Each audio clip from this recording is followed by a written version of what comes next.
রান্নাঘরে আপনাদের স্বাগত। আজকে আমি দু রকম রান্না করব।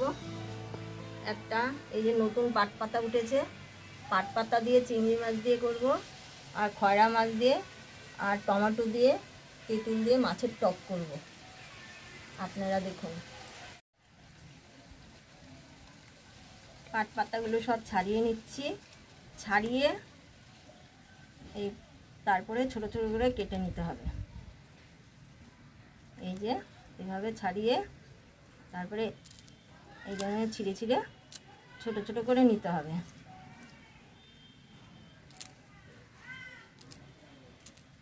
একদম কচি পাট পাতা, এই পাট পাতা খেতে খুব ভালো। এই যে অনিতা রান্না করে পাট পাতা দিয়ে পেঁয়াজ দিয়ে আর চিংড়ি মাছ দিয়ে একটা ঝোলের মতন হবে। এই খেলে পরে এই গরমে পেট খুব ঠান্ডা থাকে, খুব ভালো লাগে। একটু ভাত বেশি হবে। আর টমেটো দিয়ে টক হবে। আর টমেটো দিয়ে টক করবা? হ্যাঁ, টমেটো দিয়ে আর অল্প করে একটু মাছ দিয়ে আর হলো গঙ্গার খয়রা মাছ দিয়ে। বাহ, মুখে স্বাদ বাড়বে। এখন গরম গরম পড়ছে, ভালো লাগবে খেতে। আর পাট পাতাগুলো ধুয়ে নেব। এবার পাট পাতাগুলো জলে দিয়ে দিলাম, ধুয়ে নেব।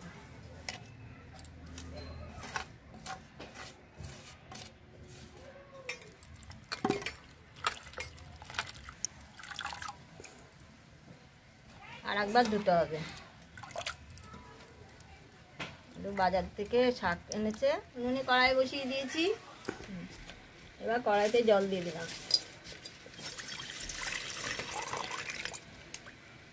এবার চিংড়ি মাছে খয়রা মাছে হলুদ দিয়ে দিলাম, নুন দিয়ে দিলাম। এবার মেখে নেব। মেখে কিছুক্ষণ সময় থাকবে জল ফুটতে ফুটতে।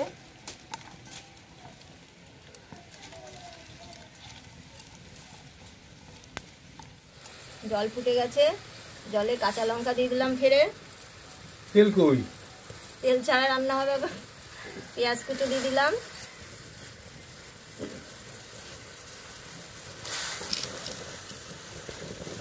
এবার একটু নুন দেবো। তেল ছাড়া রান্না আজকে। নুন দিয়ে দিলাম,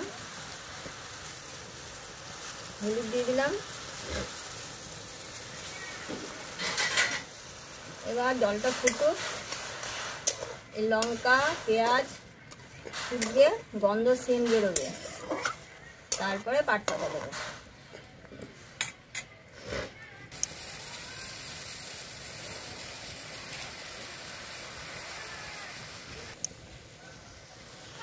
এবার পাট পাতা দিয়ে দিলাম।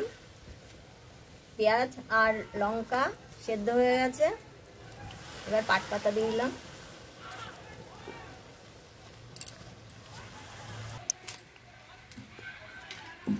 সব পাট পাতা দিয়ে দিলাম।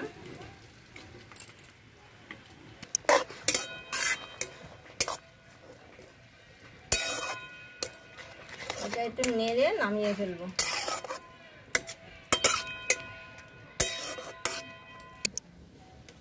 এবার নামিয়ে নিলাম। এবার কড়াইতে সর্ষের তেল দিয়ে দিলাম।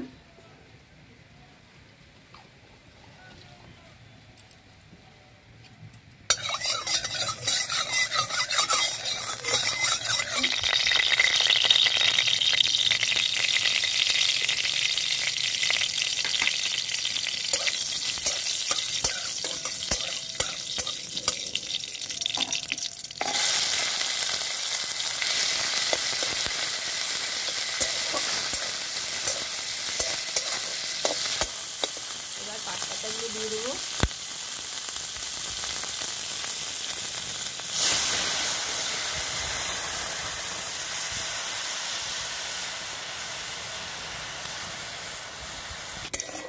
এই রান্নাটাও পুরোনো দিনের রান্না।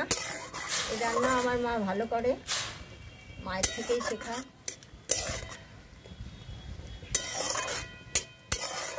আর এতে দাঁতের ক্ষতি কম।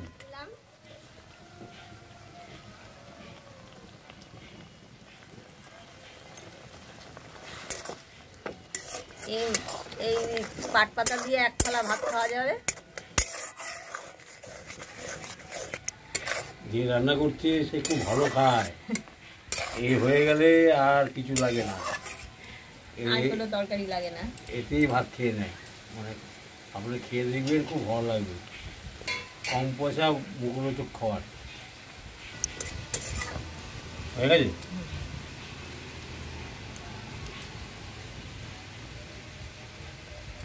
এবার নামিয়ে নেব।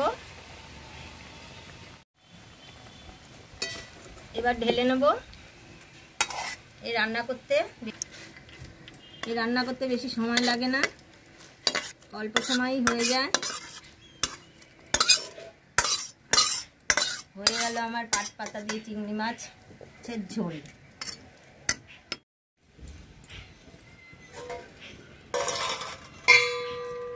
এবার টমেটোর টক করব, তার জন্য উনুনে কড়াই বসিয়ে দিয়েছি। কড়াই গরম হয়ে গেছে। এবার সর্ষের তেল দিয়ে দেবো। এবার মাছগুলো ভেজে নেব। এবার মাছগুলো দিয়ে দিলাম।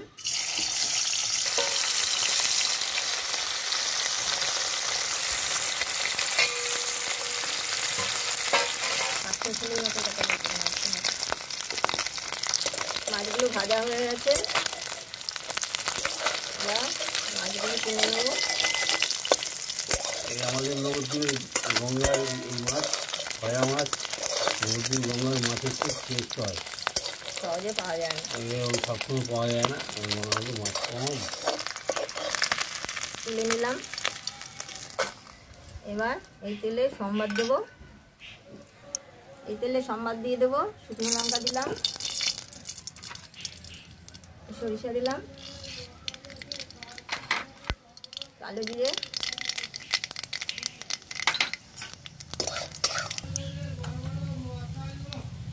এবার কাঁচা লঙ্কাগুলো, চেরা কাঁচা লঙ্কা দিয়ে দিলাম, টমেটোগুলো দিয়ে দিলাম।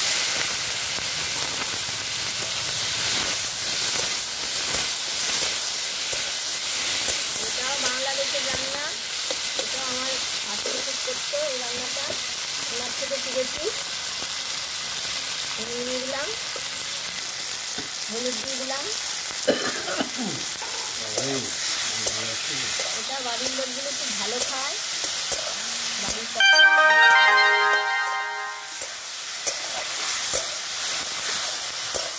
আমি শুধু বাটি, এক বাটি টক করে নিই, আমাকে ভালো লাগে। রোজ টক, আর এখন তো রোজই এই টমেটোর টক, তেঁতুলের টক, এইসব। মাছের টক অনেকে খায় না বা জানেও না রান্না করতে। এই রান্নাটা বাংলাদেশের ঢাকা ডিস্ট্রিক্টের রান্না। ঢাকা ডিস্ট্রিক্টের লোকেরা খুব খুব খায় এটা। দেশের লোকেরা তোরা খায় না, ওরা খায় অন্যরকম টক। ওরা খায় টকের টক নাকি বলে, তুমি কী করবে? সেটাও আপনাদের করে দেখাবো।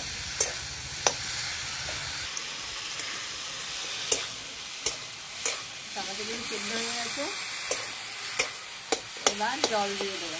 যুগালি কাজ করে যাচ্ছে, এই আমার আগুন দেওয়া কাজ। এবার জল দিয়ে দিলাম। এটা একটু পাতলা হবে।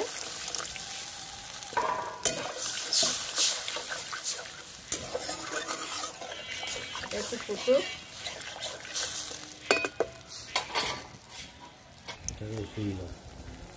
মাছ দিয়ে দিলাম।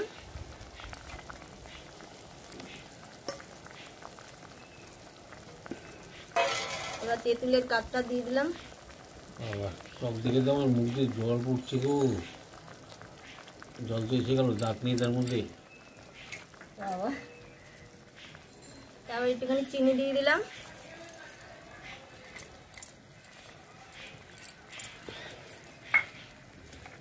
সামান্য একটু নুন দিয়ে দিলাম।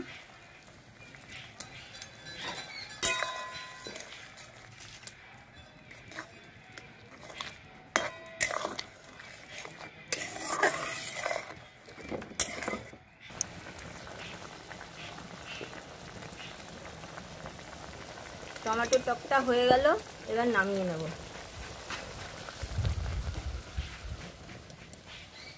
নামিয়ে নিলাম।